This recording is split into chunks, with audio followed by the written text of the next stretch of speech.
Մայրավանք գալը պարզապես զբոսանք չէ, այստեղ պետք է գալ հավատով։ Մեր ճանապարհը մեզ բերեց դեպի Մայրավանք։ Ճանապարհը բարդ էր, գրեթե անանցանելի, բայց մենք եկանք, հասանք ամենագնացով։ Իսկ այս բնությունը, որ տեսնում եք, մեզանից սեր, հարգանք ու ուշադրություն է պահանջում։ Ու որ ամենակարևորը, այստեղ պետք է գալ հավատով, ոչ թե իբրև զբոսաշրջիկ, այլ ուխտավոր։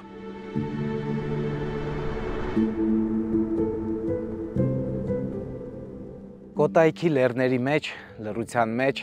կանգնած է Մայրավանքը։ Խոնար ու վե, միաժամանակ պարզ ու անսահման խոր ճերմակում է լեռամփեշին Մայրավանքը, ինչպես մի մոմ, վառված դարերի մթության մեջ։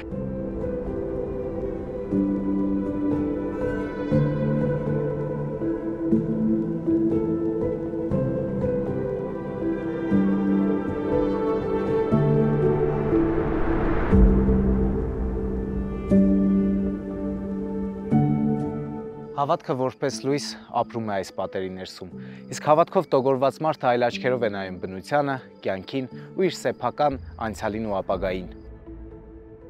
Մայրավանքը գտնվում է Կոտայքի մարզի Սոլակ գյուղի մոտակայքում, վերագրվում է 7-ից 13-րդ դարերին, իսկ հիմնադրվել է Հովան Մայրավանեցու կողմից։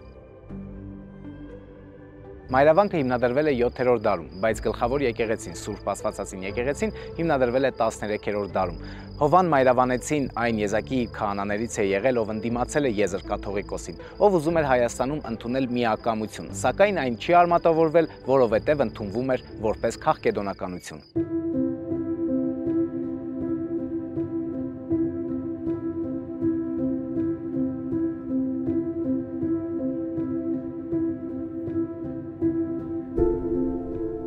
Իսկ այս աղբյուրի ջուրը տեղացիները համարում են սուրբ ջուր, սարերից վերևից է հոսում, իսկ հիմա խնդրում եմ բոլորիդ ուշադրությունը սևեռեք դեպի այս կողմ։ Այս հողը Դադիվանքից 2020 թվականին բերվել է Մայրավանքի տարածք։ Առավել քան վստահ եմ, որ լինելու է հաղորդում ուր գնալ Արցախում։ Չգիտեմ երբ, միգուցե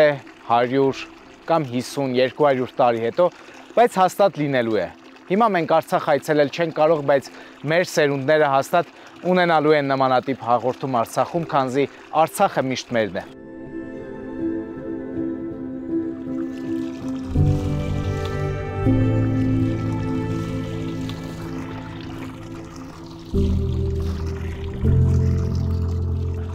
Ուր գնալ?